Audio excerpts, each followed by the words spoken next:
The feed-forward inhibition, how does it work in the cerebellum? The feed-forward inhibition can be simply explained by this illustration. When a interneuron C inhibits the neuron B, which is receives the excitatory information from the neuron A.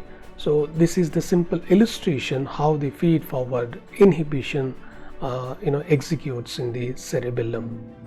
Here this neuron C interneuron are the basket and stellate cells. I would be explaining details in the further. The main objectives of the feed-forward inhibition in the cerebellum: the predictive sensory consequences, error correction, and smooth execution of the motor plan. So these are the very important functions which are operated or driven by the feed-forward inhibition in the cerebellum.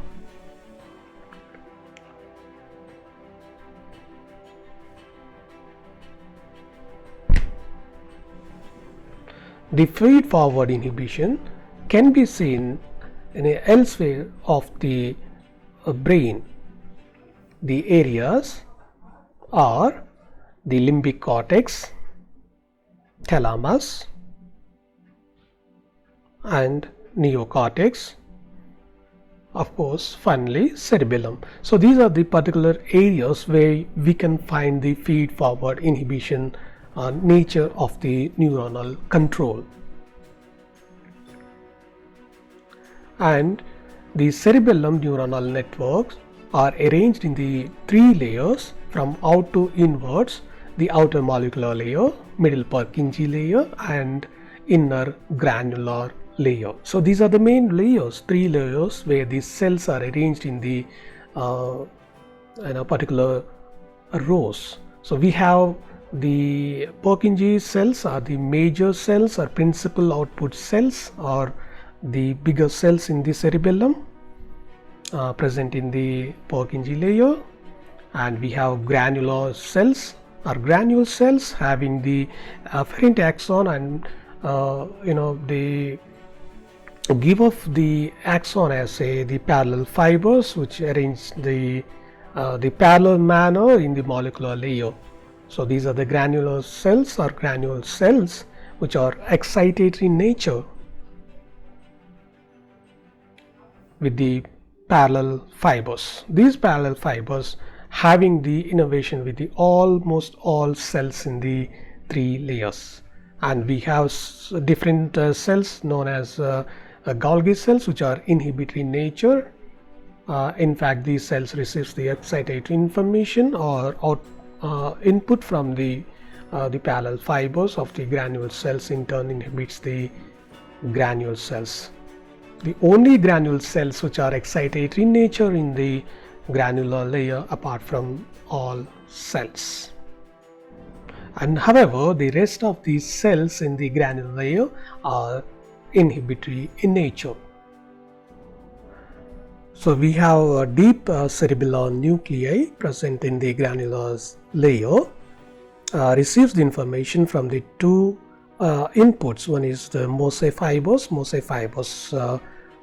coming from the pontine nuclei, red nuclei, vestibular nuclei, reticular nuclei, and other nuclei of the brain stem.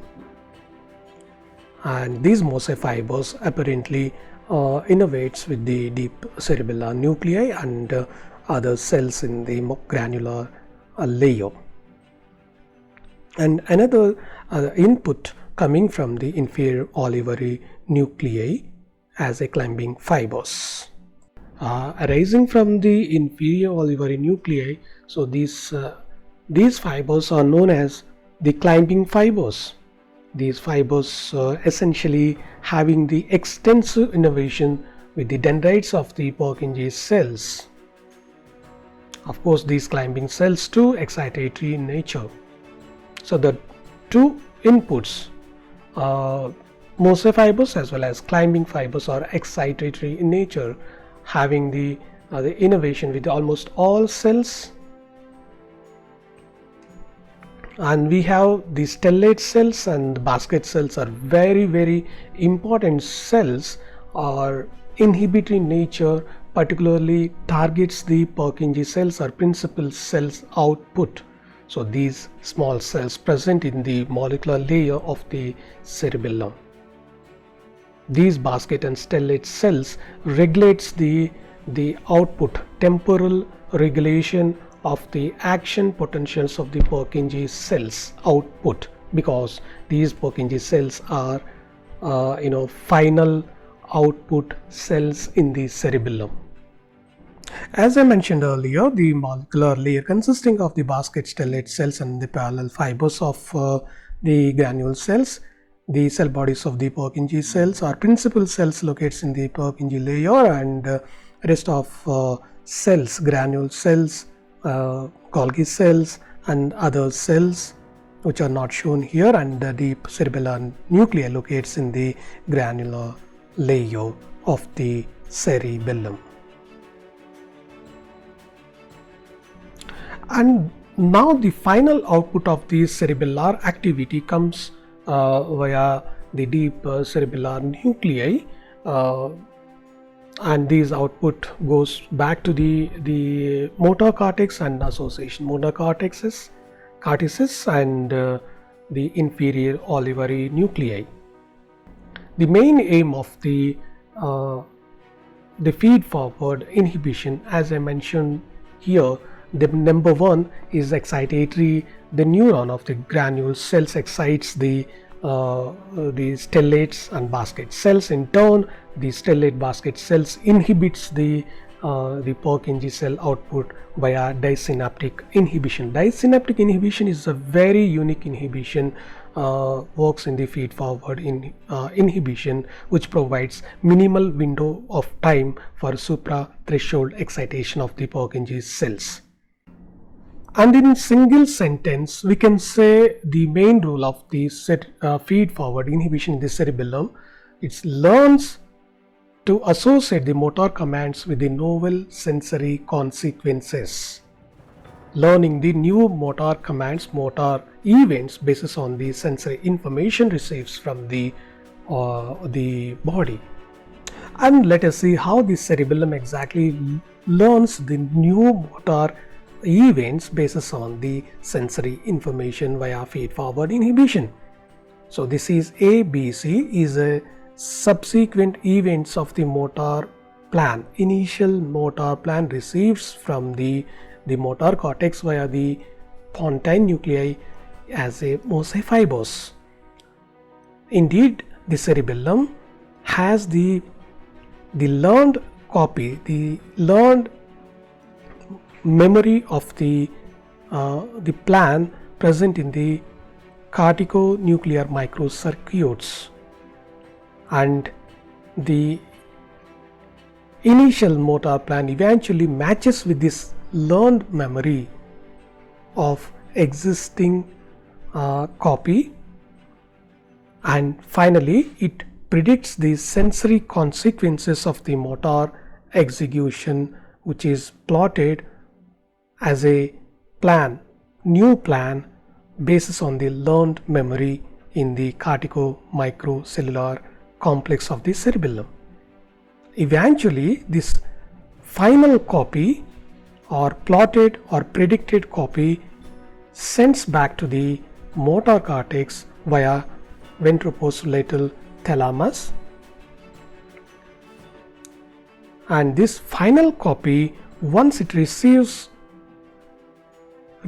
by the motor cortex, now the motor cortex and cerebellum together prepares the body musculoskeletal system for execution of the plan.